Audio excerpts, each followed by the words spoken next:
ধর ধরে ধর ধরে আমার জোনা ভাইটাকে ধর ধরে ধর ধর ধর ধর। ওলে মামালি কি হচ্ছে?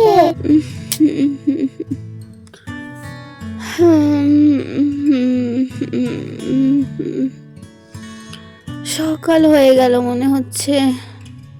দেখি, ও বাবা, হ্যাঁ এ তো সকাল হয়ে গিয়েছে। ভগবান, কখন যে শুই আর কখন যে সকালটাও হয়ে যায় কে জানে।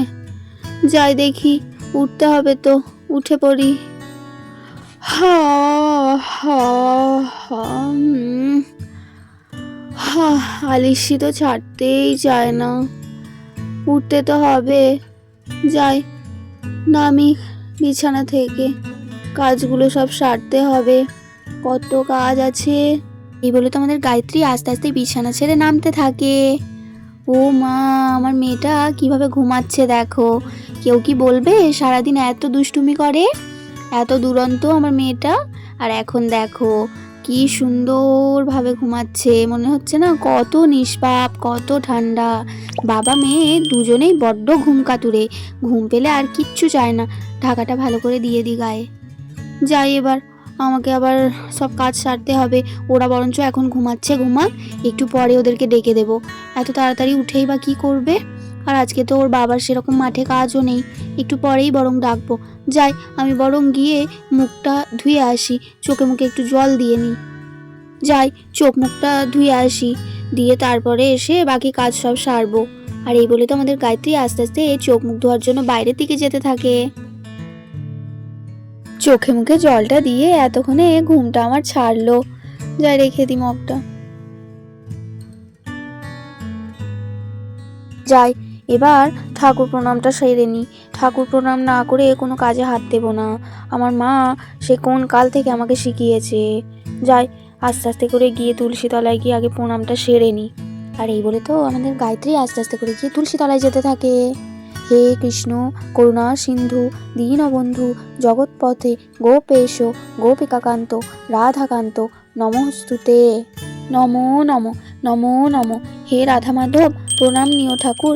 দেখো আমার সংসার যেন সুখে শান্তিতে থাকে, আমার আখি মাকে ভালো রেখো, রোগমুক্ত রেখো ঠাকুর। দেখো আমার স্বামী সন্তানকে দেখে রেখো। জয় রাধা মাধবের জয়। যাক, আমার ঠাকুর প্রণামটা সারা হলো। এবার এবার গিয়ে টুকটুক করে কাজগুলো সারতে হবে। যাই, এবার আস্তে আস্তে করে কাজগুলো সব সেরে ফেলি, দিয়ে বরং আখিকে আর ওর বাবাকে ডাকবো। এই বলে তো আমাদের গায়ত্রী আবার উঠানের দিকে যেতে থাকে কাজ সারার জন্য। প্রথমে বরং উঠানটা একবার চটপট ঝাড়ু মেরে নিই। উঠানটা সকালে যা নোংরা হয়। যাই, ঝাড়ুটাই দিয়ে দিই আগে। ঝাড়ুটা কোথায় রেখেছি? আরে ওই তো ঝাড়ুটা, এই তো, নিয়ে নি ঝাড়ুটা। আর এই বলে তো গায়ত্রী ঝাড়ুটা নিয়ে নেয় হাতে। ও মা, হায় রে, উঠানটার কি বেহাল দশা হয়েছে। হ্যাঁ, লোকে দেখে ভাববে কতকাল বোধহয় আমি ঝাড় দিইনি। কি অবস্থা! এই মেয়েকে নিয়ে যে আমি কি করি কে জানে। এই এত কাগজ কুচিয়েছে, তার উপরে আবার কোথা থেকে খড়কুটো এসে পড়ে কে জানে। বাবা, এত নোংরা হয়েছে না, কেউ যদি এক্ষুনি চলে আসে বলবে কি অবস্থা করে রেখেছে বাড়ির উঠানটা। না, চটপট করে ঝাড়ুটা মেরে নি। এত বড় মেয়ে হয়ে গেছে, তবু দুষ্টুমি এতটুকু কম নেই। আজকে উঠুক না, আচ্ছা করে বকা দেব, তখন এই কাগজ কুচানো বেরোবে। বদমাস মেয়ে কোথাকার। উফ, আমার এই এত বড় উঠোন এরকম ভাবে ঝাড় দিতে দিতে কোমরটা একেবারে শেষ হয়ে যাবে মনে হচ্ছে। উফ, বাপরে বাপ, এত বড় উঠোন ঝাড় দেওয়া কি চারটিখানি কথা? যাক, দেখে নি একবার, কোথাও কিছু নেই মনে হচ্ছে, একদম ঠিকঠাক পরিষ্কার পরিচ্ছন্ন। ঠিক আছে, এবার যাই, ঝাড়ুটা রেখে দিই। উফ, বাবারে বাপ, কোমরে একেবারে ব্যথা হয়ে গেল, এত হাঁপিয়ে গেছি না। যাই, চেয়ারে একটু গিয়ে বসি, আগে একটু রেস্ট নিই, তারপরে আবার বাকি কাজ সারবো। উফ, আর এই বলে তো আমাদের গায়ত্রী চেয়ারে একটু বসে পড়ে। উফ, বিশ্রামটা নিয়ে এতক্ষণে আমার কোমরটা একটু ছাড়লো। আর ওদিকে বাবা মেয়ে দেখো কিভাবে এখনো কুম্ভকর্ণের ঘুম দিচ্ছে।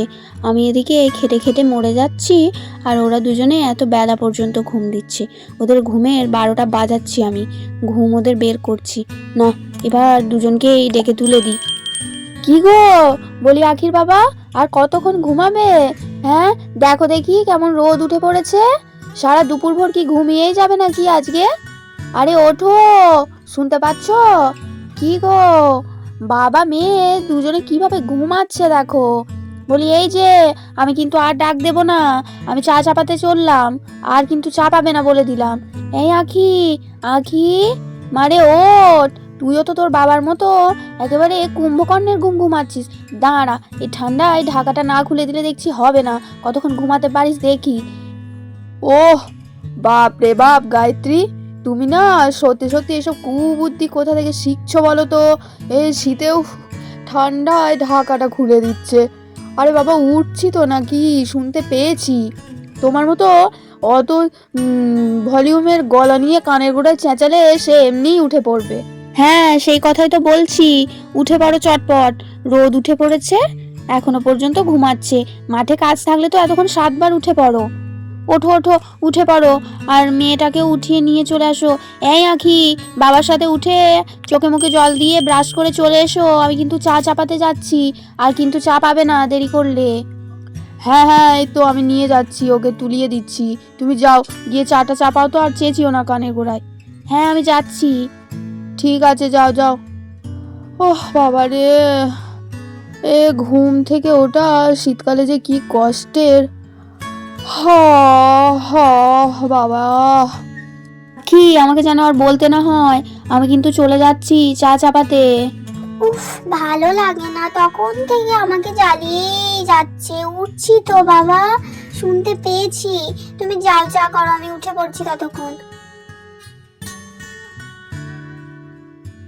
ওমা আখি, ওঠ ওঠ, উঠে পড়, না হলে তোর মা সত্যি সত্যি আবার আমাদেরকে চা দেবে না।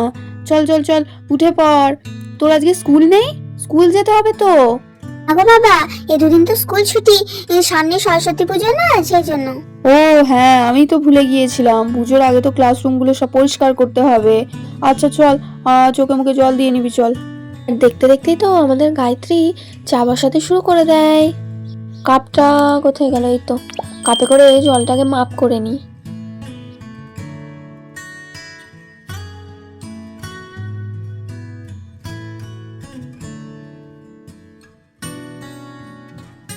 চার কাপ জলই থাক, এর বেশি আর দেব না। বেশি চা করে রাখলে তখন আবার ফেলতে হবে। জলটা একটু গরম হোক, দিয়ে বরং চা চিনিটা দিয়ে দেব। এই তো, এবার জলটা গরম হয়ে এসছে, এবারে বরং চিনিটা দিয়ে দিই। বড় চামচের 1 চামচই থাক, বেশি চিনি দিলে আবার বেশি মিষ্টি হয়ে যাবে। এবারে বরং চা পাতাটা দিয়ে দিই।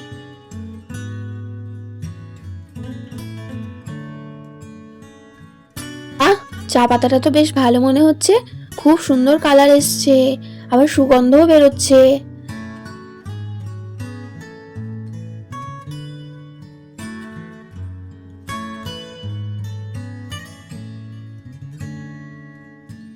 যাক, চাটা ফুটতে শুরু করে দিয়েছে, ফুটুক একটু, দিয়ে বরং নামিয়ে নেব। খুব সুন্দর সুগন্ধ বেরোচ্ছে। কিছুক্ষণ পর দেখতে দেখতে তো আমাদের গায়ত্রীর চা বানানো হয়ে যায়। আর ঠিক সেই সময় রাধা চলে আসে গায়ত্রীদের বাড়িতে। যাই দেখি দিদি আবার কি করছে। উমা, ওই তো দিদি, দিদি তো চা বানাচ্ছে। যাই, দিদি, ও দিদি, কি করছো? ও মা রাধা, আয় আয় আয়, এই চাটা ছাঁকছি রে। তোর জামাইবাবু এই উঠলো, তুই চা দেবো। তুই এত সকাল সকাল আর এই পুচকিটাকে কোলে নিয়ে। আর বলো না দিদি, কি দুষ্টুমি করছে বাবু সোনা। ওর মাকে তো ঠিক করে খেতেই দিচ্ছে না। ওর মা চাটা খাচ্ছে, তাই আমি একবার নিয়ে বেরিয়ে এলাম। ও আচ্ছা, বস তুই, আমি চাটা ছেঁকে নিই, নাহলে আবার ঠান্ডা হয়ে যাবে। বস বস।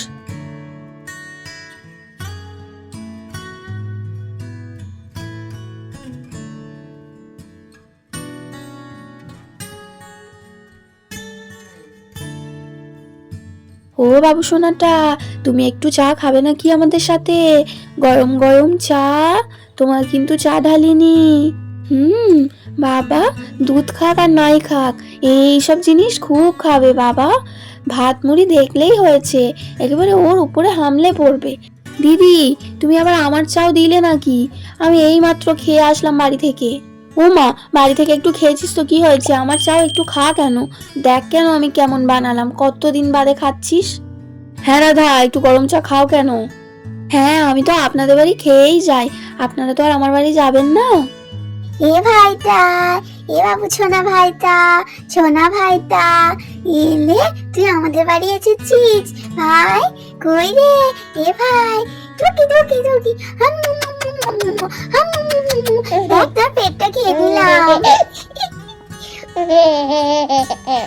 ও মা, তুই এরকম হাসছিস? হ্যাঁ? আচ্ছা, অনেক হয়েছে, চাটা যে ঠান্ডা হয়ে যাবে। এ নাও, সবাইকে চাটা দিয়ে দি। এ নাও, এটা তোমার। এটা আখির, আর এই দুটো রাধার আর আমার। মুড়িটা দিয়ে দি, দাঁড়াও। আর এই বলে তো গায়ত্রী সবাইকে মুড়ি দিতে থাকে। এই নাও তোমার মুড়ি। এ নে রাধা, তোর মুড়ি। আর এই যে গৌরী, তোমার থাকলো এখানে, আর এইটা আমি নিয়ে নি। নাও, তাড়াতাড়ি খেয়ে নাও। এইভাবে কিছুক্ষণ পর তো রাধারা সবাই মুড়ি খেয়ে নিল। তো বন্ধুরা, আজকের গল্পটি এখানেই শেষ করছি। আবার পরের দিন দেখা হবে একটা নতুন ভিডিওর সাথে। আজকের ভিডিওটি ভালো লাগলে অবশ্যই একটি লাইক দিয়ে বন্ধুদের সাথে শেয়ার করতে ভুলো না। আর নতুন নতুন মিষ্টি মিষ্টি গল্প দেখার জন্য আমার চ্যানেলটিকে অবশ্যই সাবস্ক্রাইব করে রেখো। সবাই খুব ভালো থেকো, সুস্থ থেকো, অনেক ভালোবাসা নিও, টাটা।